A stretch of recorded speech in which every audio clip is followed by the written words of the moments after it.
MEC, I understand your concerns about illegal schools, but we're in the month of October. Those facilities are serving educational needs. How did you decide that you needed to take the steps you did, given the potential downside for the learners who are, for better or worse, getting something out of the place? Thank you once more, John, for the opportunity. Just unfortunate that regardless of the willingness to ensure that everything is in order, we can't allow disorder and lawlessness. You can't have institutions that are not properly registered, that are occupying buildings that are not certificated, that they've never received any form of occupational certificate from the local authority. But also we've got teachers that are not qualified, that are not also registered to the South African Council of Educators.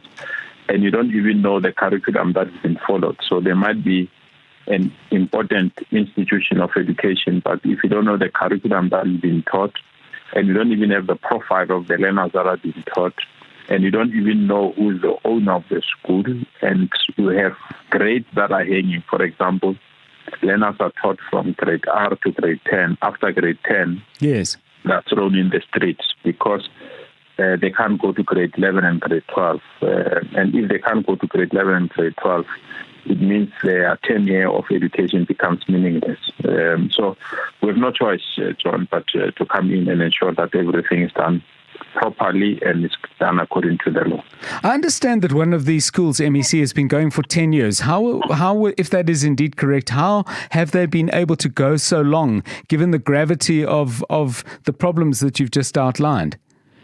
It also infuriated me, I must be honest, and I told some of our officials that they're not immune from taking some form of responsibility as well. But they indicated to me that, MEC, the major problem is that you shut them down in this area today, like we have done. Tomorrow morning, they mushroom in another area. You shut them down in that area, they then mushroom in another area. So today, with an integrated approach, we brought in the law enforcement agencies in terms of the police, and thanks to them, they've arrested almost 16 people today, including the kingpins, people that are running these schools.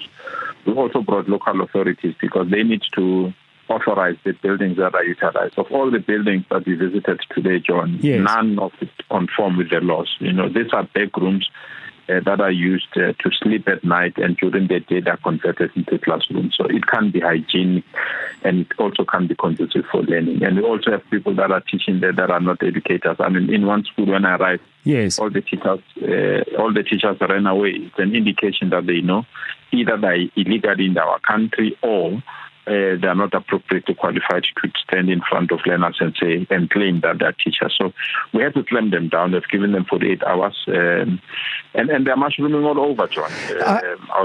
I'll be naive to think that it's Ivory Park only. They're all over, and therefore we have to go to all of them and shut them down. So quite a few of our listeners are saying you've got problems of this nature in other places. I'll just share a couple of SMSs with you, MEC. Frida says the MEC must go down to Hillbrow and Yeovil too. There's lots of them. And this one, no name, but it's quite detailed. The MEC and his team should pay a visit to the city centre of Pretoria. They will find the same thing there. There are private schools in Pretoria that are recognised by Umalusi, but where kids are just put through. But if the Department of Education had been doing their jobs properly, i.e. changed and improved our school system, all types of learners could be accommodated and given a good education. Another point that's been raised that I received on a personal WhatsApp, MEC, is that this is to some extent a reflection of the slowness of the Home Affairs process for registering and legalizing refugee children in our country, and that if you don't solve the one, you're not going to be able to fix the other. What's your comment on the connection they're drawing between those two? We will be doing an interview about that later, I hope. I think there's a valid point there, because when I interviewed the learners, you can see majority of them are learners that are not appropriately documented. And I'm using that word appropriately, respectfully, because we have signed lots of protocols as a country, and children that are inside our country must be treated with the relevant respect. You have to treat the parents probably differently, but learners or children must be treated with respect. So when I interviewed a lot of them, it's learners that don't have the necessary documents, and they use this form of education as an alternative form of education. And I indicated that we can speak to Home Affairs and attend to that matter, but you can't have an education system where people can just open a classroom anyway, whether it's in a sporting field, is in a tavern, or is in buildings that are inappropriate. If you start to allow that, John, I can tell you, Kenneth must close shopping and say we don't have government. And that's the reason why we feel that we have to clamp them down. Those people that are responsible need to be arrested. Are you considering the possibility, MEC, because you spoke about, and you certainly conjured up an image in my mind of some officials throwing up their arms in the air and saying there's nothing we can do about it. Are you, even if it's discreetly, investigating the possibility that there may be officials who are actually taking money from people running these schools not to act against them? Because it can't just be your job.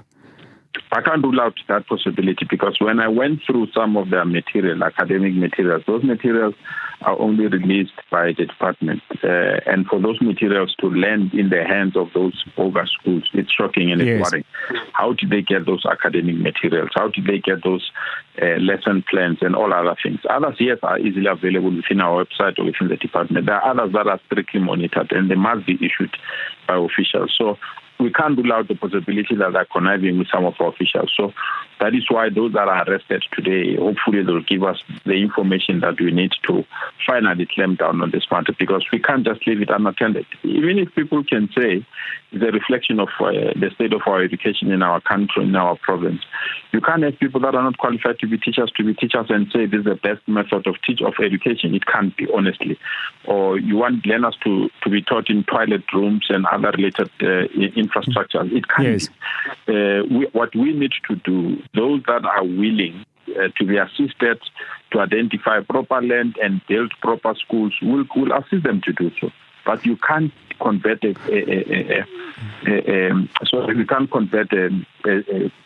morning or bed and breakfast institutions into a school. I think something is not right there, and we need to rectify it as quickly as possible.